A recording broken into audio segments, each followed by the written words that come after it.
মানে পুরো অবস্থা খারাপ, পুরো শান্ত পরিবেশ, শুধু মাঝে মাঝে ট্রেনের আওয়াজ শুনতে পাচ্ছি। হ্যালো বন্ধুরা, কেমন আছো তোমরা? আশা করছি সবাই ভালো আছো, সুস্থ আছো। আমার আবার একটা নতুন জার্নিতে তোমাদের সবাইকে স্বাগতম।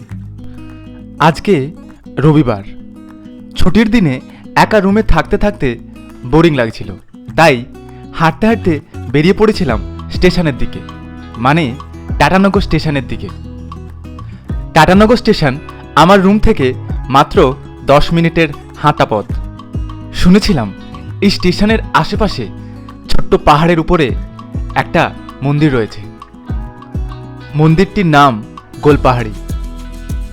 তাই গুগল ম্যাপ ফলো করে হাঁটতে হাঁটতে ট্রেনের পাশের ওভারব্রিজ ধরে এগিয়ে চললাম ম্যাপে দেখানো ডাইরেকশনের দিকে।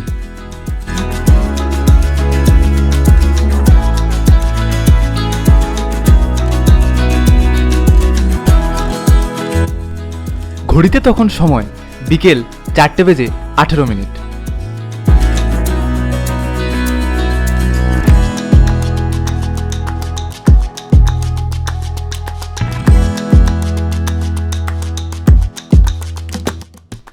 যাই হোক, হাঁটতে হাঁটতে খুঁজতে খুঁজতে পৌঁছে গেছিলাম মন্দিরের গেটের কাছে। এটাই হচ্ছে মন্দিরের প্রবেশদ্বার।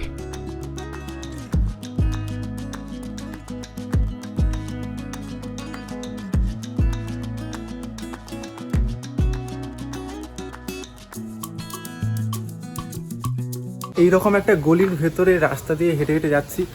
এবার এই সিঁড়িগুলো চড়ে উপরে উঠলে উপরে পাহাড়ে মন্দিরটি রয়েছে।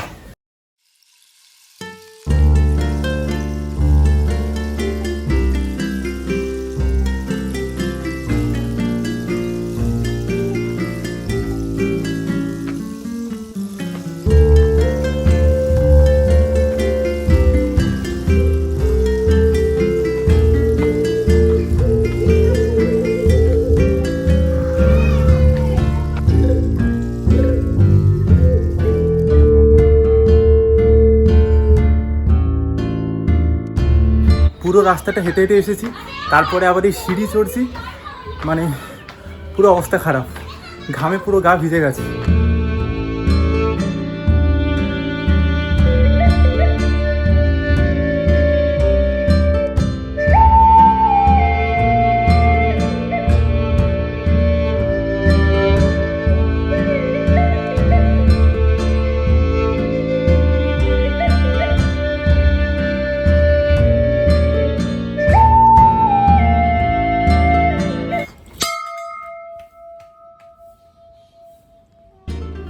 এই হচ্ছে সেই গোলপাহাড়ি মন্দির। মন্দিরের ঘণ্টা বাজিয়ে প্রবেশ করলাম মন্দিরের ভেতরে।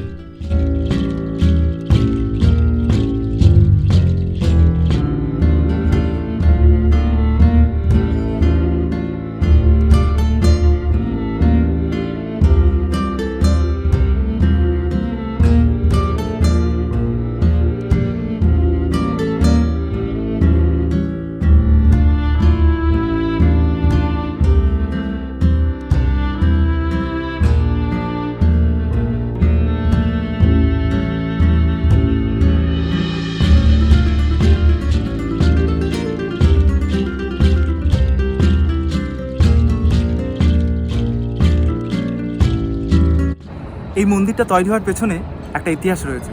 বলা হয় উত্তরপ্রদেশের প্রতাপগড় জেলার রামদেহি নামে একজন মহিলা এই পাহাড়ের নিচে বসবাস করার জন্য এসেছিলেন।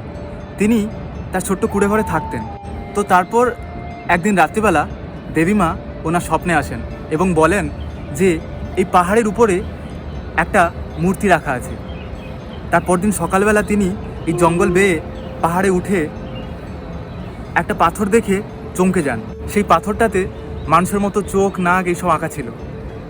তো তারপর ধীরে ধীরে এই কথাটি পুরো গ্রামে এবং আশেপাশের এরিয়াতে ছড়িয়ে পড়ে এবং সেই থেকে আস্তে আস্তে করে এই মন্দিরটি গড়ে ওঠে।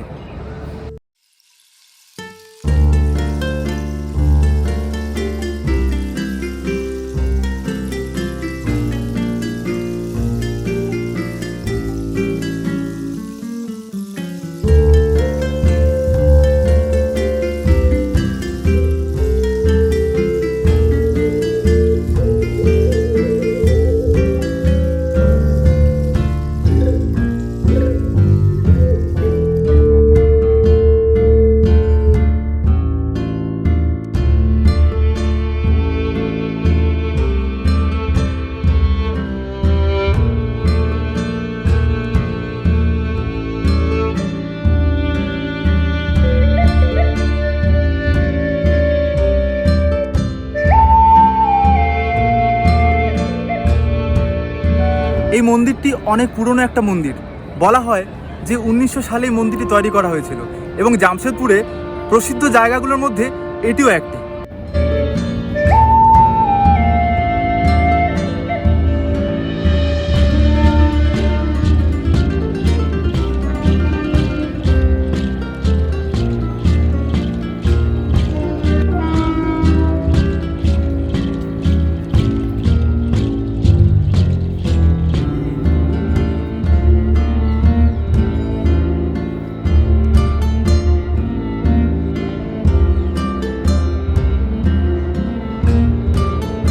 পুরোটা হেঁটে এসেছি, গুগল ম্যাপ ধরে খুঁজে খুঁজে ঘুরে ঘুরে এদিক ওদিক করে অবশেষে খুঁজে এখানে এসেছি এবং অতগুলো সিঁড়ি বেয়ে উঠেছি।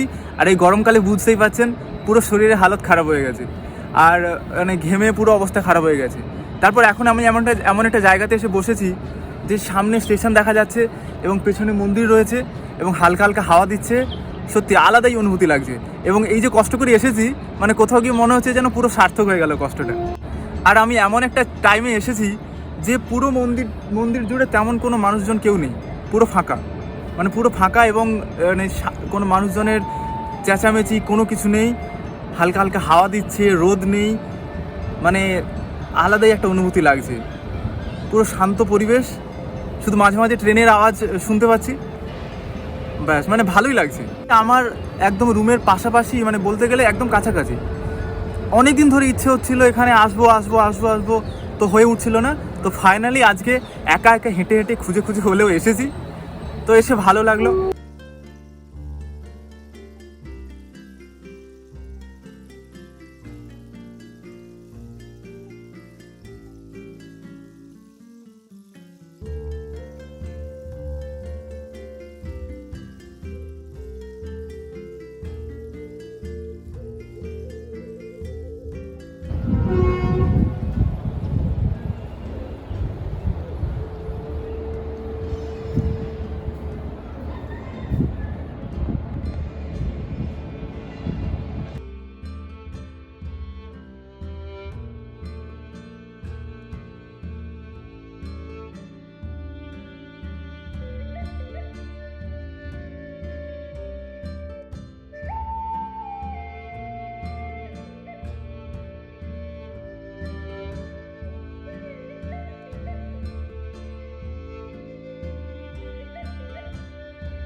এই যে মন্দিরটা এখানে রয়েছে, এই মন্দিরটির আশেপাশে অনেকগুলো মন্দির রয়েছে।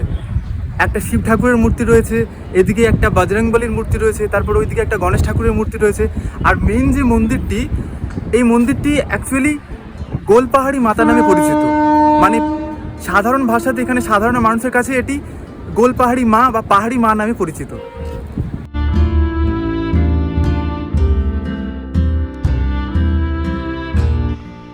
সত্যি কথা বলতে এই বয়সে এসে আমার জনমানবহীন শান্ত পরিবেশ বেশি ভালো লাগে।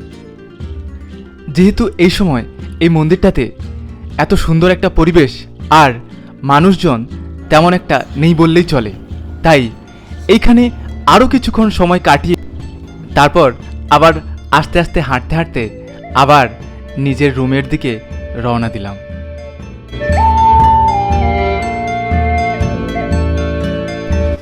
আজকের মতো এই পর্যন্তই। আশা করছি ভিডিওটি সবার ভালো লেগেছে। আবার দেখা হচ্ছে নতুন কোনো একটা জার্নিতে। ততক্ষণের জন্য ভালো থাকুন, সুস্থ থাকুন।